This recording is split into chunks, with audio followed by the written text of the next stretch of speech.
Bob, I am pumped to have you on the Books for Guys podcast, man. How are you this week? Good, Chris. Thanks for having me. Really appreciate it. Absolutely, absolutely. This has been a conversation I've been very excited to have. We were talking a little bit before we got started here. I've been in sales for a little over a decade now, and work with a lot of, in my opinion, high level sales reps and individuals. And so, your book, The President's Club Mindset, when I saw it, I was like, I got to get Bob on the podcast because I know there's several people that'll enjoy this I conversation. really appreciate the invite. Thank you. Yeah, absolutely. Well, your book, when I posted it on our LinkedIn page, I think it has had the most likes of any other book I've posted. So there's some That's people great. that it resonates with for sure. We've been so fortunate, Chris. We actually sold out of inventory like 2 weeks ago, the initial like print, and we had to print more and a huge just thank you to everybody out there. But we've had a lot of requests internationally as well, which have really driven the sales numbers. So it's been really fun. What a great project. Yeah. Well, man, it's I can't wait to dive into it and learn more about just your process and just motivation behind writing it because it was published in December, correct? Just a Yeah, couple months. December 10th was the official release date. Okay. And before that, we took some pre-orders. So it's been out just a little over 2 months, and we've had really good results so far. Yeah.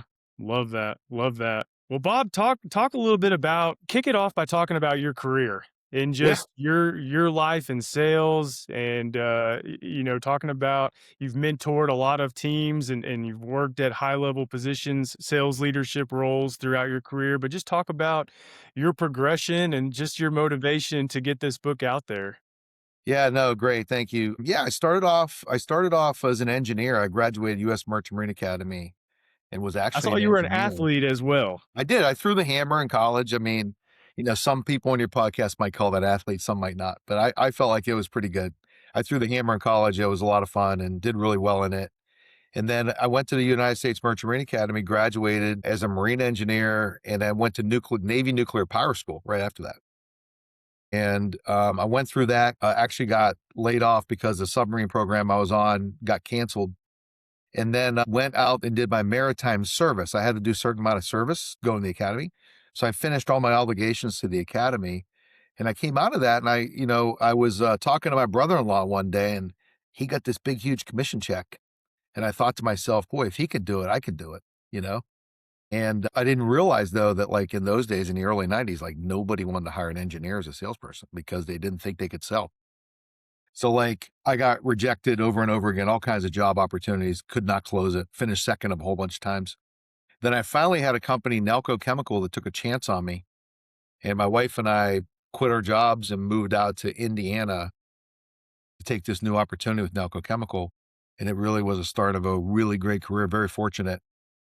And after that, I got into technology in 1998, 3 years at Nalco, did incredibly well. Got in technology in 1998 with a company called PTC. Had a really strong 16-year run at PTC, ending in kind of two big jobs. One, of head of worldwide channel sales in all the emerging countries. Then also I ran Asia Pacific as a general manager. So I had those two jobs, which were really transformative for my career. Went after that to a company called Ansys and was a chief revenue officer there. And then went into private equity with Continuum, was CRO there. And then just finished up. I retired 2 weeks ago, Chris. So just finished up at Aptian, and I'm still a go-to-market advisor there, but I retired 2 weeks ago and finished there as president and COO. So it was a really fun career. And thanks to sales and all great mentors, I was able to provide well for my family and have great friendships along the way. Yeah. Well, I'm glad you brought that up because I actually saw on your LinkedIn it said retired as of this month, and I was like, I got to ask Bob about that, but I'll let him bring that up. Yeah. So, congratulations. Thank you. Thank you. Yeah. Yeah. It's only been a couple of weeks, so I can't give any feedback on it yet, but I'll Yeah, let yeah, you yeah, know. yeah. Let you know in 6 months.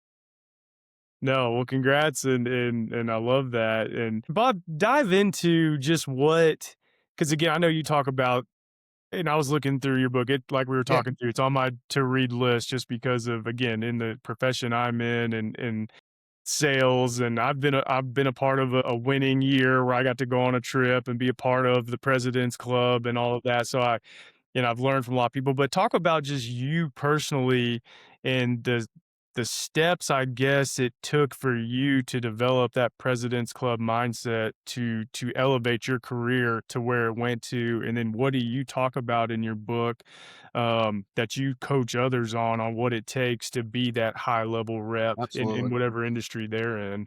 Yeah, let me kick it off with that. I will give a quick plug to the book if you're interested. There it is right there. It's on Amazon, Barnes and Noble, all the other booksellers. So what I did was is I didn't want to just write a book about myself because I think there's lots of books out there that kind of, they're great, but they kind of will talk about one individual and kind of their road. And I did a little bit of that. There's a few stories about me in the book, which you can get a little glimpse into my background and kind of the different things I went through. But what I purposely did, Chris, which was unique, was I basically recruited 10 elite sellers that combined had won more than 150 President's Club trips. So figure on average, they were averaging 15 plus in their career. President's Club, and some people call it different things. Different companies call it different things. Could call it Chairman's Circle or President's Club or whatever it might be. But it's that kind of elite status in a company, right? If you earn a trip to President's Club, that is considered elite, right? You're definitely in the top 10% or the top fraction of an organization to make it to that level. So I wanted to kind of put that out there is that in tech sales, especially, that is kind of what we consider elite level. And making it once or twice is fantastic.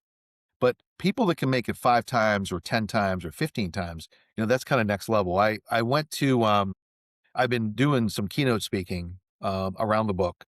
And I went out to Colorado and I spoke at a tech company's conference. And I asked the entire audience, I said, if you've made, one President's Club stand up, and, a big chunk of the audience stood up. I said, if you made 5, remain standing. And I mean, 90% of the audience sat, right? Then I said, if you make 10, and I think there's 500 people in the audience. If you've made 10 or more, continue to stand. Only 2 people.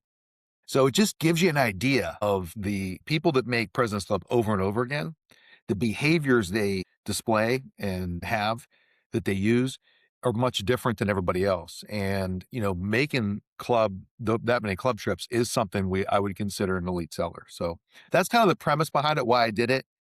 And then, I mean, that was fun doing the interviews and getting to meet, getting to talk to those folks about their insights. And then your second part of the question was what came out of it? Well, that was interesting because, it was all the intangibles that came out of it, which I kind of thought, but it was interesting. Like one big one that came out of it that I wouldn't have necessarily thought going in, but even like the multi-time President's Club winners kind of all said curiosity was one of their superpowers.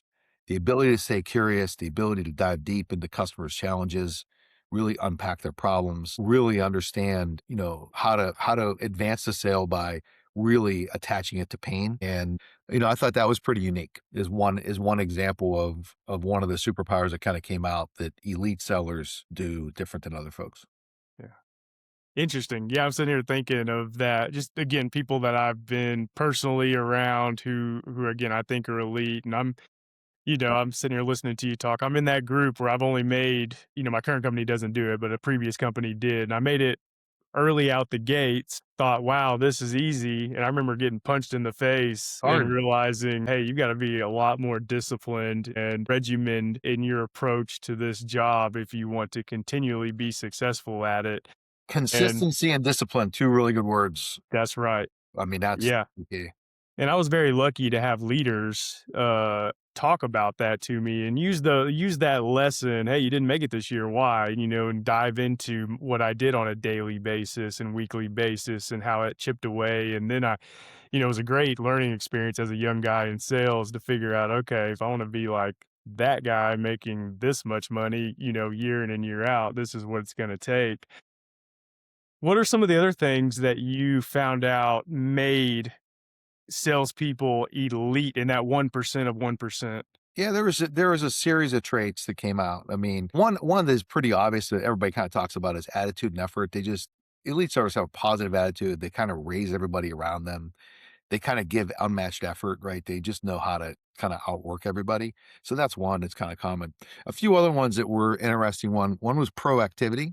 So, elite sellers are very proactive. I always say that average sellers, they kind of wait for things to happen, wait for the customer to react, wait for things to happen. Proactive elite sellers, they make things happen and they make things happen on their timeline, but they do it in such a way that the customer is totally okay with it. They go with it. They're like, no, this makes total sense. So they're able to communicate that incredibly well. I think that's one. I think the other thing that came out clearly was elite sellers service their customers better than everybody else.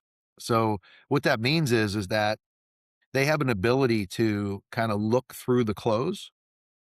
A lot of us in sales, right? The close is like this major event, like closing a contract. But it's actually psychologically for the buyer, it's actually a moment where they're actually nervous because they think you're going to leave them, right? After they sign a paper, close a deal, the lunches stop, all the nice phone calls stop, you get turned over to some other organization. And what I noticed from these interviews was elite sellers have the ability to paint the vision for the buyer of where they're going to be after the sale is made and how that's going to be so much better for them. And then what that does is it takes a lot of the pressure off of that moment in time where that just becomes another piece of the process and it's already on a timeline and it's not as big of a deal as maybe other folks make it. So it just becomes more natural. So that's another area. They make their own references. Elite sellers, they make their own references. They have their own reference accounts. They have incredible networks of people that just absolutely are raving fans of theirs, right? So that's another one that I think is, pretty critical. And then one, it's interesting that a lot of folks, in some of the podcasts that I've done have said, hey, empathy is dying. In the world of AI, like empathy can't exist. And I think that couldn't be further from the truth. I think empathy is something that's really critical because people that are buying technology, especially new technology and buying, or implementing pieces of AI, for example, you know, empathy is even more important because your ability as a seller to put yourself in their shoes and really understand what they're going through personally and professionally, man, it's so important. So I actually think that, that is going to have more teeth as we go more into the unknown because that's what I mean right now AI is a bit unknown, right? So we go Major. more into it. I think the empathy piece is the sellers that possess that are going to actually do much better, right, than the ones that can't make that bridge. So Yeah. those are some of the examples I would give you. Yeah. So interesting because I'm thinking of conversations I've had on this podcast, even, but just selling is such an art. And I'm thinking of like the best people I've been around. Even a guy that works in my company, he's written a book, and his is all about the heart of networking and him really putting himself out there and getting to know people and being genuine and the people he's been able to meet and do work with and shake hands with. I'm like, dude, that's awesome. But Well, it's that somewhat for me to read what he's written, learn from him, and grasp and take that. And it's funny you use the word empathy too, because I had someone on early in this podcast who um, their whole consulting company is based upon empathy in the workplace and in certain scenarios just because of where we're at in this world of AI and business and transaction. And it's there's been a lot of change, not for the best, but your best reps are still showing empathy. They're doing it at a level that people they don't think it's important anymore, but they're putting that at the top of their list of things that are important. And it's like, why aren't we learning from them that this is important? it is. It's so important. And you have to look, you might have to do it a little different than you once did. You might have to do it a little faster and you might have to use some different techniques, right? But it's still very critical. But it just comes down to, do you really care about your client? Do you really care? Yeah, If you really care, it shines through. Like the customer kind of knows. yeah, If you're just trying to get the transaction done, they're going to smell that. They're yeah. they're gonna they're gonna flush And that out. there's not a better feeling, Bob, than working with a client and them sharing their experience of positivity that you've brought to them. Like, hey man, your approach and just you're always there and your energy, your positivity, your willingness to figure things out for us. Again, it goes back. I've seen so many people just become transactional and it's like, man, they can tell that you don't care about them. This is not going to be a long-term successful role for you if you can't get your emotions involved and be that person, be there for them in different ways. And so it's again funny you brought that up because it's something I've noticed more and more of, and just the successful sales folks around me, just how genuine they get to know people and spend time with them, the things they know about them, in the way it's just something again as a young sales rep, even 10 years, I've been doing it that long. It's stuff that I continually am soaking in and trying to make sure I'm molding my craft in the way they do it so that I can be at that level. Right. No, that makes sense. This is all interesting to me as I, again, I strive to be the best and reading books like yours and learning from people. I love to do that. But Bob, through your career, what's something you are most proud of as far as just in your sales, the way you attacked it? What's something that you are really proud of your ability and something you accomplished? And then what's something that, like, what was a learning moment for you where you were like, oh, it's not good. I need to flip the script here and be better at Yeah. this. I'll do the learning moment first, and I'll flip over to something that to the other question. But it was interesting. I back in like the early 2000s, I got a commission check for 130, and I was actually like a VP of the West Coast at that point. So, like, that check was like incredibly small. Like, I obviously missed the number badly, right? And I remember going home and my wife's like, "What am I gonna do with this check for 130 bucks?" Because we're living in California, like, you ain't Yeah. doing much, but I'm sure we could have went to PF Chang's after tax.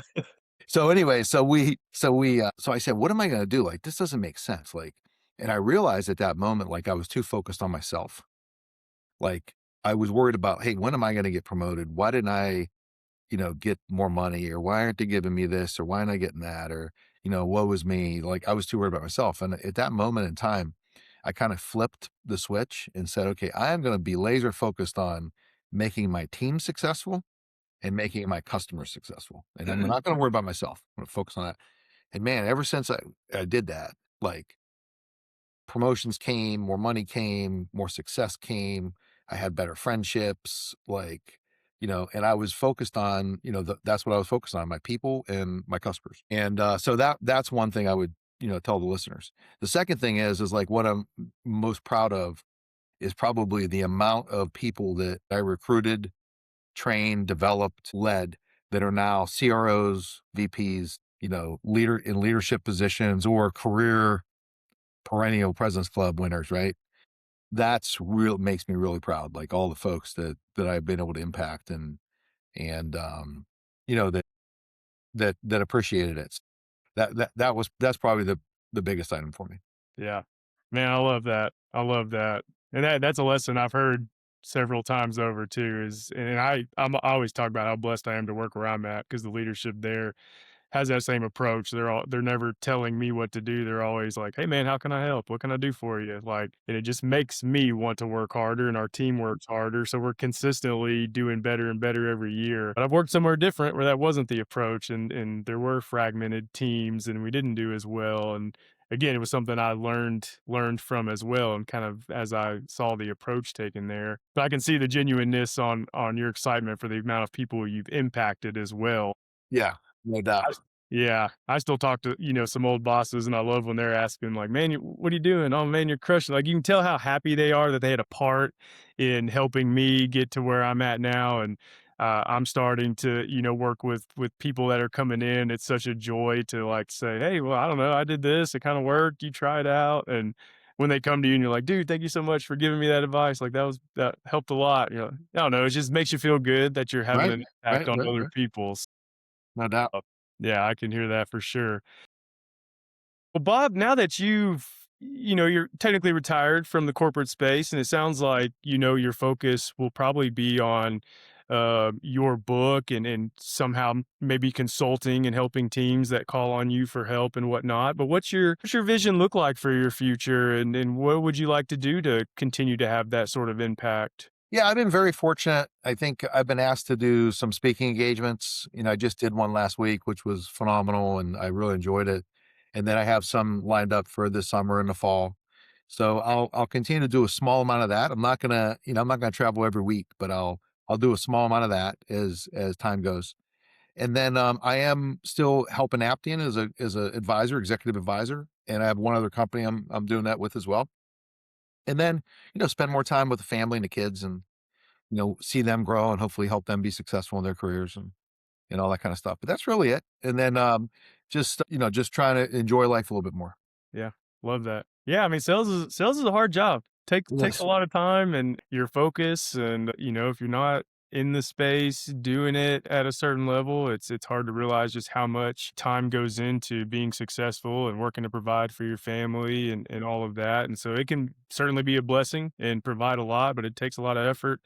and a lot of time. But Bob, another one of my questions for you is just for you, who are some people that had an influence on your life? Like, Yeah. were there certain high level salespeople or books that you read that really, I don't know, motivated or had an impact on you Yeah, professionally? there's 2 people I'll talk about. One is the first one is who he's currently the CEO of, ServiceNow, Bill McDermott. So Bill, I was very fortunate when I was CRO at Ansys. Bill was on the board of directors, and he was assigned to me as my coach. So I got to spend almost 3 years with Bill, as a coach, and, Bill is obviously an incredibly dynamic human. He wrote a book as well called Winner's Dream, which if you haven't read it, I encourage you to read it. And, I think Bill is phenomenal. So he had a big influence on my career, definitely my performance, and how I conducted myself, right? And always somebody I looked up to. The second one is the person who gave me a shot in sales, Mark Christ. So Mark was my first sales manager. He just taught me a ton of great life lessons that he's very much featured in the book in many different cases, and it was just incredible the knowledge he gave me during my journey with him. So those are kind of two. And I think having good mentors, good leaders, I mean, it's really critical. And, for the listeners out there, if you have the opportunity to give back to people, it's very rewarding, especially if they're successful as well. Yeah. Yeah, love that. What's if there's just one nugget you hope that people take away from reading your book, what's something or what's a message you hope that people take from it after they read it? Yeah, I think elite performance, there's no shortcuts, right? You can try to circumvent doing things and you might get away with it for a bit of time, but it'll eventually catch up with you. The elite performers, the ones that do it better than anybody else. I talk when I give my keynotes, I talk a little bit about Tiger Woods and Jack Nicklaus and how it wasn't just the fact that they were talented, right? But they outworked everybody. Their mental toughness, their preparedness, was second to none. And, they had the same clubs, they had the same balls, they had the same tees, they killed off the same tees. They had no advantages, right? But they just outworked everybody. And that really shined through in their career. So I think, that's the thing that's pretty consistent. Even today, like I see the elite sellers that were at Appian or the elite sellers at Continuum or Ansys, and they were not outworked. Like you don't have to do it to a point where you damage your personal life. Like I think you can balance both, right? You can I don't like the term work life balance, but I think Jeff Bezos said work life harmony, which I think is a really great term. And I think you can do that. You can have, like, I had really good harmony in my life between personal and professional, and was able to achieve at a high level professionally, but also able to, do what I wanted to do in my personal life. So I think you could do both. You just got to have balance, but you got to be consistent. You got to be disciplined. And I think those are things that sometimes are tough, especially for generations coming out of school right now. It's different. It's a little bit different. And I think that there's a lot of discussion around out there around, hey, we don't want to spend, so much time working, and we don't want to spend, and I get all that. I understand that. But it comes down to, if you're in sales and you want to be top, you want to be elite, you're going to have to put the time in. Yeah. Another word that comes to mind when you were talking about that is the word grit. And I remember a leader of mine recruiting in a way that he would ask in an interview, just maybe some tough things you've had to overcome in your life. You would figure out like which young person had a why behind, needing to work and wanting to be the best they can be. And I took that along when I started doing some hiring as well. And it's such a good way to find someone who's going to be successful. If someone, like you said, it's a little bit different. They don't want to work as hard. They've been handed things a lot. Sometimes it's hard to tell if they're going to be what you need them to be to raise the bar. But if you find someone, like I had a friend who had an unexpected child in college. Well, oh, he was hungry to go provide, and that guy actually provided me with. I had to be on my A game because he was chomping at the bits to beat me at every sale. And I was like, dang, dude, you got some extra that you're motivated by over there. I got to figure out how to motivate myself and step my game up. I love that, like iron sharpen iron, though. If you can be a part of a team where everybody's elevating each other, That's fun. But I was just thinking of the word grit when you were Grit, talking. yeah, I'll tell you one of the way I tested for that when I was interviewing, because I used to, in all my CRO jobs, we never hired a single salesperson unless I did the final interview. And, because it's so important. Those positions are so critical for the company's success. So anyway, so I used to always at the end, I would be like, just role play with you, Chris. I'd be like, Chris, look, you're great. Obviously had a great career, great track record. Today was a really good meeting, but you know what? I just don't think you're a fit. So we're going to pass. And then just be quiet and see what they say. Because how many times is a salesperson going to get rejected? They're going to get rejected a lot every day. So if they can't handle it, and I've had salespeople and that have literally said, "Well, thanks, Bob, for your time. Sorry it didn't work out," and they've hung up. And I've had people that got mad, like, "What do you mean I'm not a fit?" Like, you could see they got fired up. Then I've had people that just very gracefully handled the objection really well and then closed it. So it's been interesting, but that was one of the ones I used all the Oh, time. I love that. Yeah, I haven't heard of that, and I haven't been a part of that type of interview before. Yeah. That, that would probably throw me for a loop for sure. That'd be interesting. Yeah, Yeah, I mean, yeah, especially if you do it in a nice way, like, you kinda give a few compliments first, and then you kinda yeah. hit them with it, so but that's it's very common what we deal with in the sales world, so. Yeah, interesting. I love that. I love that.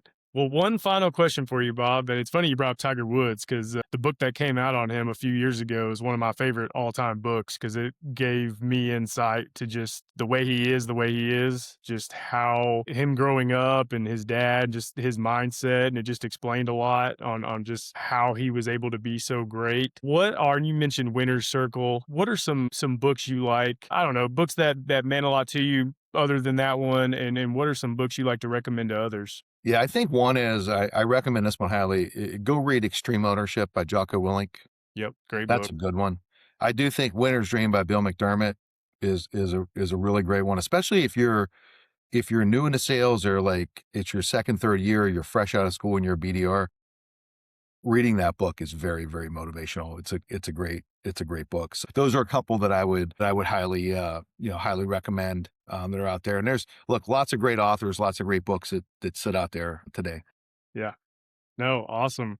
Well, Bob, man, thank you so much for taking the time to do this. Like I Thanks, said, Chris. I was excited. I know a lot of people that follow this are in sales roles as well, so I think your book is one that they'll quickly want to pick up and read. And we've got it on the Books for Guys website. It leads to the Amazon link for anyone who wants to purchase it, and we'll make sure all that's in the notes. But Bob, man, congrats on retirement again.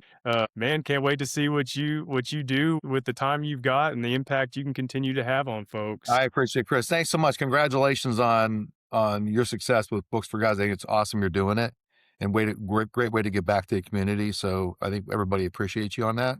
And thanks for having me on. Absolutely. Thanks, Bob. Thanks. That was great. Good. Yeah, absolutely, man. Thank you so much for taking the time and again being flexible. I appreciate it. No, no problem at all. Yeah, no problem at all. So I appreciate it. And if you need anything from me, let me know.